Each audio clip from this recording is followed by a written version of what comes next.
Hey folks, Ron here with Game of the Blathering. I am working on RPG a Day, day 11, and I'm going to use an alternate prompt today.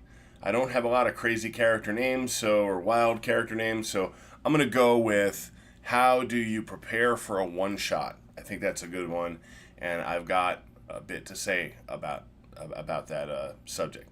So, first of all, I'm going to give the classic RPG a Day answer of it depends. Um, so really, it does. I'm going to look at this a couple of different ways. If I'm preparing a one shot, it I have my different reasons for running a one shot. I could be playtesting something.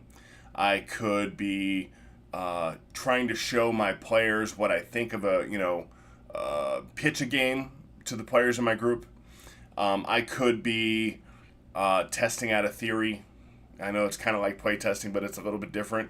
Sometimes I'll want to tell a story outside of campaign mode, so the potential effects don't necessarily affect the campaign.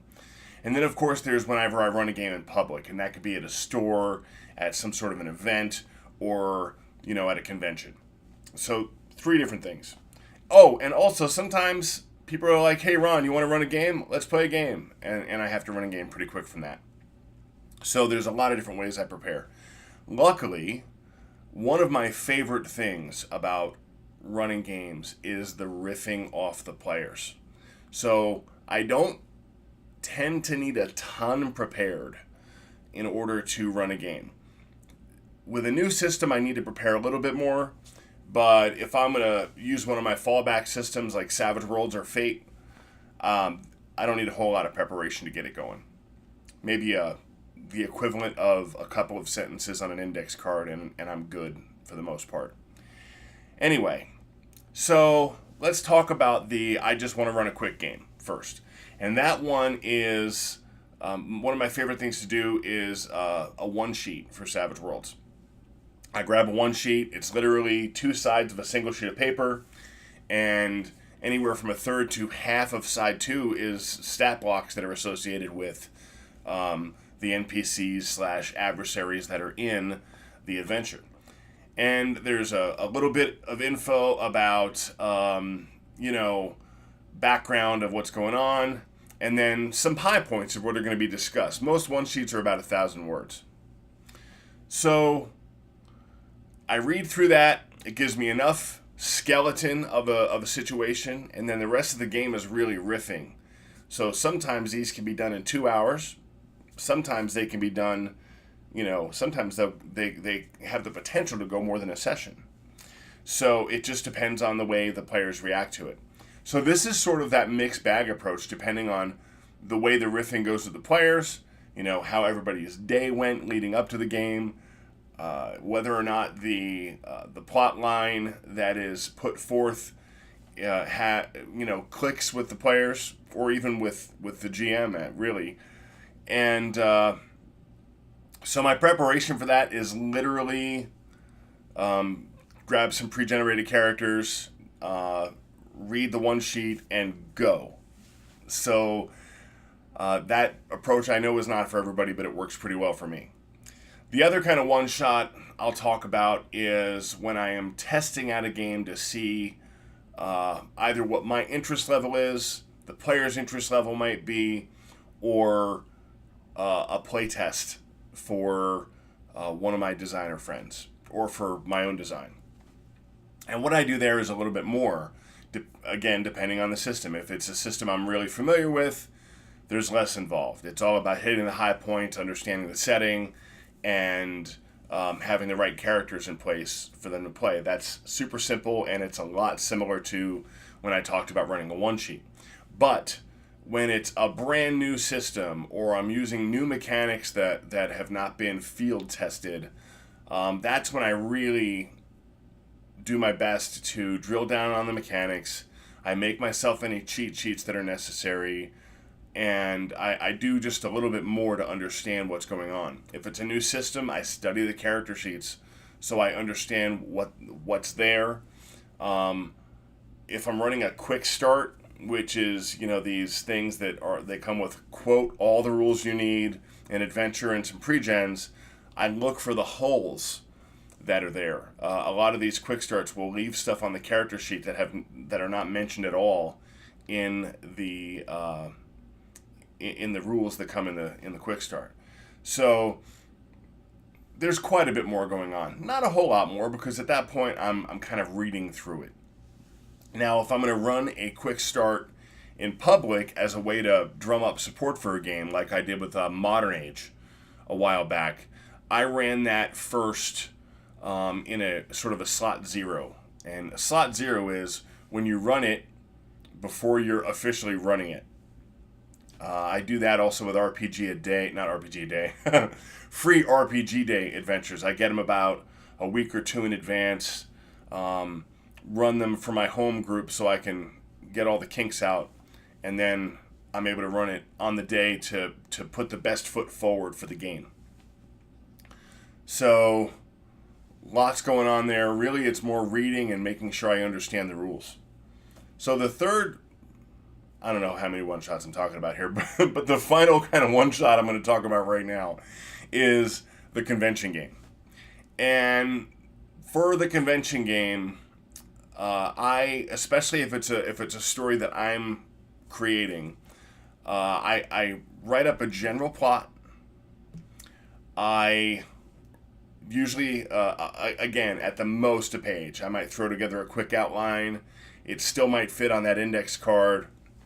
I come up with my pre-gens if there aren't any already out there that I like. And I run it for my home group. I've got a group that I specifically, my Sunday group, are patient with me. They will play anything as long as I run it for the most part. There are a few hard stops for a couple of players, but they are great. They also provide some of the barriers that I might find in public. There are a couple people at my table that are not big fans of learning new mechanics, and they have ways of making my life difficult, which I think is great for field testing. And so I love running for this group before I go out and run in public, specifically at a convention. Conventions are near and dear to me because, number one, I help run a convention, and number two, I understand that people are paying money to sit down and play these games. So they deserve a good experience. So anyway, I get that done. If it's a system I've just recently learned, I get those kinks out, like I talked about earlier. If it's one of my stories, I figure out what I missed as far as elements that needed to be there, if I need to make it longer or shorter, and then I put it out there.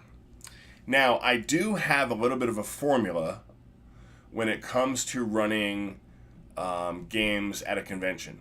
I typically try to have one more scene. Encounter might not be the right word because I don't want people to think I mean combat. But let's assume that encounters are not necessarily combat. They could be social, they could be puzzles, they could be combat, but they're encounters, right? So I try to have at least one more than I think I need. This way, if the players blow through something I don't expect, I'm still getting closer to filling up that typical 4-hour time slot.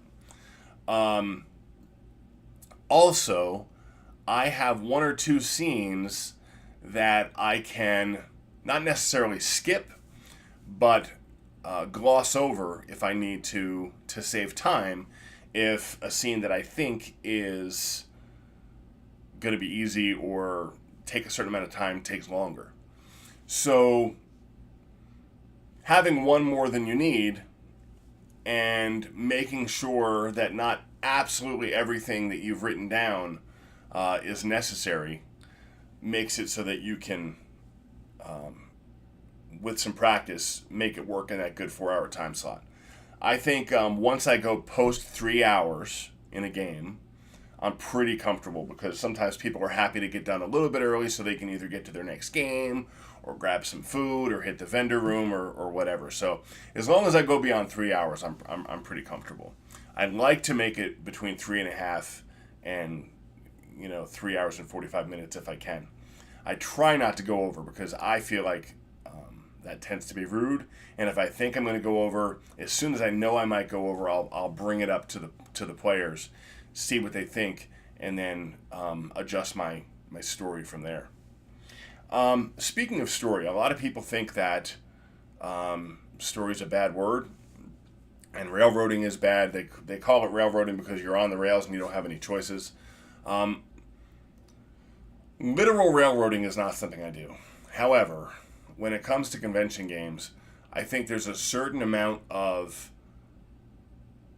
linear storytelling that is necessary to get through that 4-hour time slot to get people the most bang for their buck. And so I try to make little story points that are going to happen and put it out there so that the players need to react to it. I don't necessarily care how they react, but things are certainly progressing in a certain way. I don't know, some people might call that railroading, but I don't find it to be railroading, and I certainly don't. I've never gotten feedback that people have a problem with it. So anyway, just wanted to throw that out there. And that's going to be it for how I prep a one-shot. If anybody has questions, hit me up in the comments, and I'll do my best to get back to you on that, and maybe even make another video answering those questions. Be a great jumping off point from here. Anyway, day 12 will be coming soon. I think you will definitely see me wearing the same shirt, and because I'm going to record it like almost right after this. But let's get it knocked out. Anyway, I'm really enjoying RPG a Day. This has been a lot of fun, and I hope you guys are enjoying these videos. And until the next one, do good, avoid evil, and play more games.